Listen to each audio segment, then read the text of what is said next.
No, ko je prišel v domovino, je bil tujec še bolj nego v Ameriki. Zakaj, gospod pisatelj, tujec je človek na tem ali na onem kraju, pa se lahko domači, ker zemlja mu ne beži izpod nog.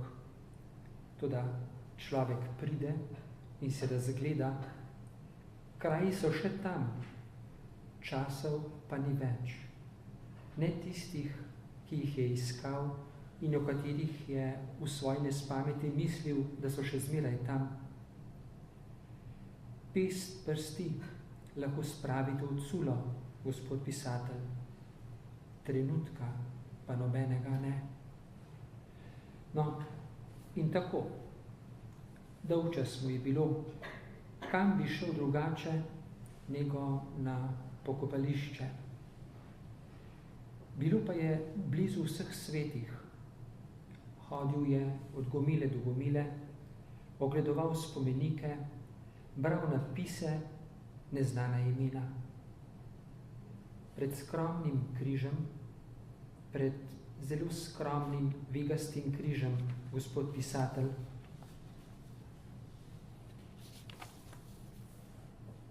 nekako sramežljivo in plaho me je pogledal in beseda ni hotela gladko naprej.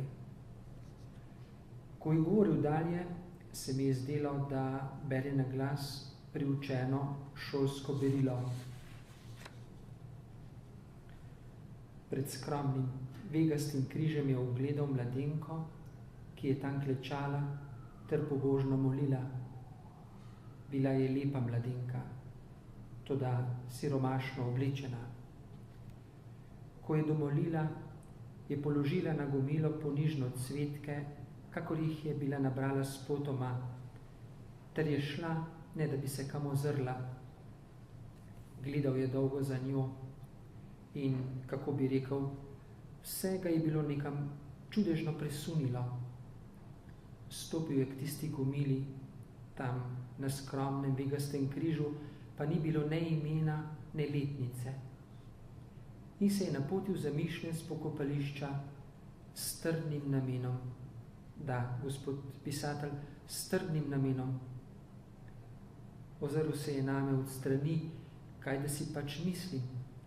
Že takrat so bile solze v njegovih očeh in roka se mu je tresla, ko je točil.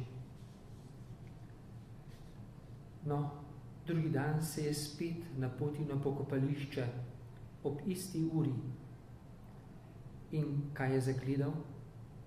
Prav tisto žalobno mladenko o prav tistem skromnem vegastem križu.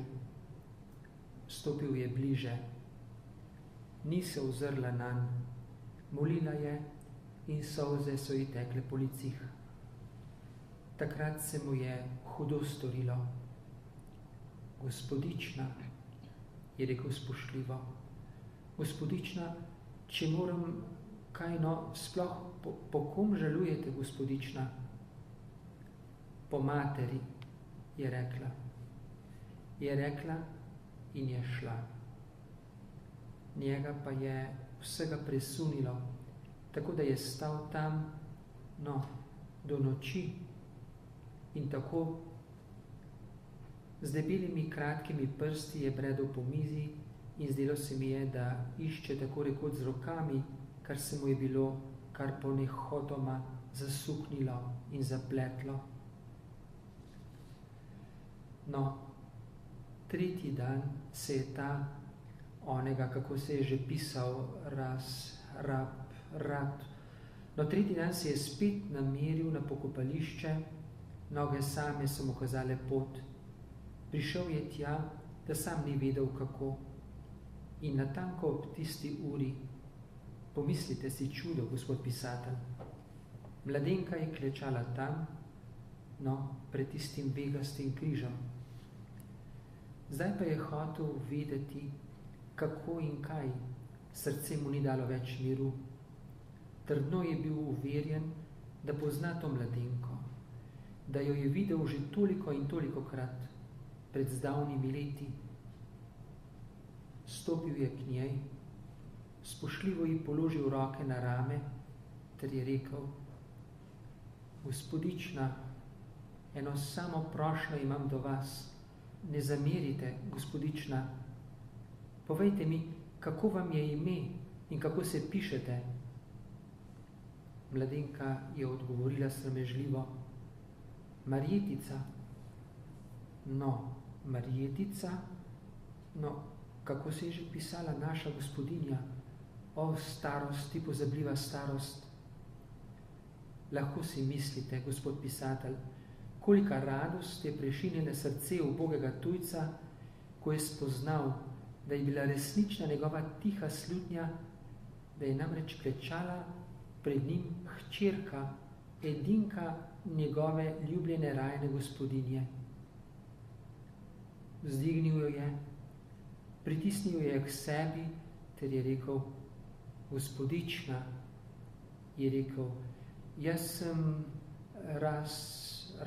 rad, no, morda se še ne spominjate mojega imena, je tako zdaleč.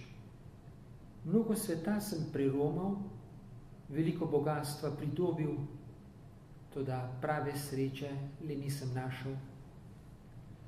Moje srce je sirota, kakor vi, gospodična. Zato občuti tolikam bolj to vaše solze in to vašo bridkost. Da niso že usivili moji lasje, bi jaz sam, no, tako pa si izberite pridnega in poštenega ženina po svojem srcu in preudarku. Jaz pa, ne zamerite, gospodična, jaz pa sem vam bil namenil to skromno doto, da vas ovaruje skrbi in da se spomnite v molitvah časih tudi name. In je posegel v suknjo, ter je izročil hranilno knjižico na njeno ime za celih 5000 goldinarjev. Lahko si mislite, gospod pisatelj, kako je ginjena, vsa v solzah pokleknila preden ter mu poljubovala roke. On pa je samo rekel: Z Bogom, gospodična, molite zame. In ko se je okrenil, je tudi njemu zdrknila vroča solza po zagorelem licu. Gospod Matevž je umolknil in gledal na mizo. Čez dolgo časa je se ozrl name z otroško vprašujočim pogledom. No, gospod pisatelj, ali ni prav primerna, čedna snov? Izkazalo se je, da je zgodba že pri kraju, da je tako rekoč vse skupaj treščilo v vodo. Bil sem v zadregi, nisem vedel, kaj bi rekel, da bi ga ne užalil. Čedna snov, res, čedna snov. Ker mi tudi slivovka ni več teknila, sem kmalu vstal ter se poslovil. Že na stopnicah pa me je začela grabiti čudna jeza, da bi se bil najrajši povrnil ter povedal staremu, solzavemu gobezdalu nekaj prav gorkih. Kdo je bil tisti rad? Po čemu je bil v Ameriko, po čemu je šel v Ameriko in po čemu se je vrnil? Odrezali so mu bili desnico. Kje in kako? Ali je bil delavec in se je ponesrečil? In kako je prišel do bogatstva? In če je bil res izgubil desnico, kako je tedaj na pokopališču polagal roko na rame ter jih je dal celo poljubovati? In tiste skromne cvetke, ki jih je bila mladenka nabrala spotoma, kakšne cvetke rastejo v vseh svetih po mestnih ulicah. Sploh pa, kakšen zlodej je s tisto genljivo mladenko? Kako jo je mogel spoznati, če je nikoli v svojem življenju ni videl? Sošolec gospoda Matevža je moral imeti že blizu 60 let, Torej se je rodila mladenka, ko je bila že vzdavna v Ameriki, ali pa je nosila že svojih poštenih 4 križev, ko je klečala na pokopališču. Kakšna mladenka bi bila to in čemu ji dota? In vse zadnje, v tistem hipu, ko jo vpraša po imenu, ji že izroči knjižico na njeno ime. Vrag vzemi vso to genljivo ropotijo. Ko sem stal pred starinsko, sivo hišo z omreženimi okni, ter pomislil na gospoda Matevža, samotnega samca v rdeče-žolti halji, kako sedi pred čašico slivovke in ogleduje s solzavimi očmi beduina v puščavi, se mi je vsa jeza polegla in seglo mi je v srce, kakor prijeten smehljaj. Vse se je spojilo v eno samo podobo. Starinsko poslopje z obširnimi vežami in vlažnimi hodniki, mračna izba, mrko pohištvo, benetke z doževo palačo, beduini v puščavi, stara slivovka z pohograških hribov, Lovro Toman, gospod Matevž sam in njegova genljiva zgodba.